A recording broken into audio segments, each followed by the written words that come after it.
Patrick Binder, bonjour. Bonjour. On se retrouve donc sur ce nouveau format vidéo pour évoquer un nouveau sujet. Philippe Richert a relancé l'idée de la fusion région-département, ce qui signifie la suppression d'une collectivité. En tant que président du groupe Front National à la région Alsace, vous en pensez quoi? Écoutez, je crois que le baron Richert, depuis 2001, nous annonce son idée de fusion. Je remarque simplement que très peu d'élus alsaciens y ont adhéré.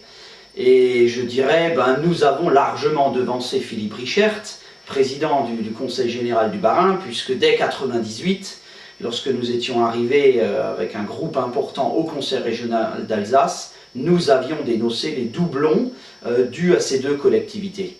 Je crois qu'aujourd'hui il est un peu tard, parce que le gouverneur Zeller, entre-temps, s'est fait construire un superbe hôtel de région.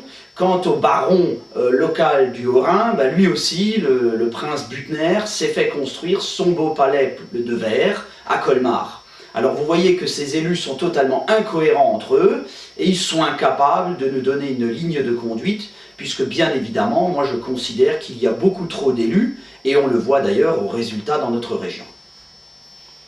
En ce qui concerne la superposition des collectivités, vous aviez été le seul à dénoncer la hausse de cette fiscalité en Alsace.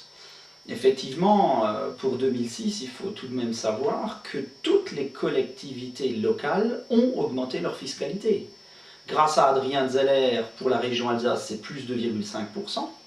Grâce à Charles Büttner, au département du Haut-Rhin, c'est plus 9%. Grâce à Philippe Richert, président du Conseil général du Bas-Rhin, c'est plus 8%.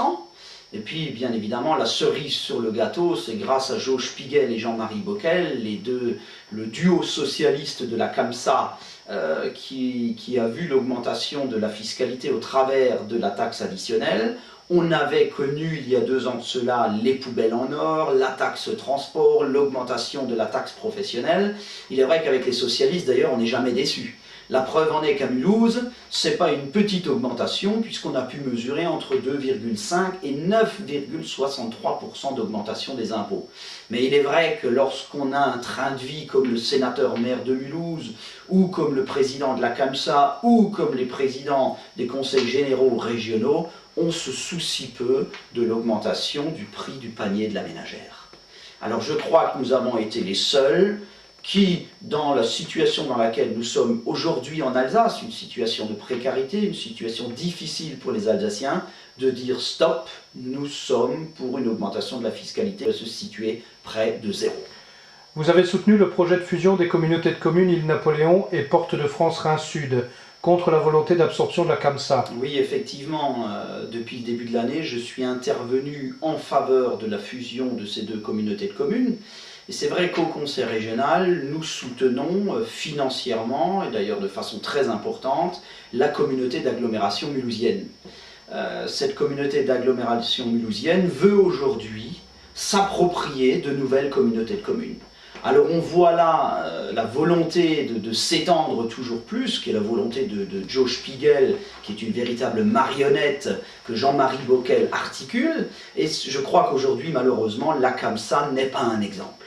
N'est pas un exemple dans notre région, n'est pas un exemple pour notre région. Il faut voir d'ailleurs que la CAMSA, tout en s'agrandissant, n'a pas réduit les impôts. Tout en s'agrandissant, a accumulé un certain nombre d'erreurs et de travers qui sont typiques du monde socialiste.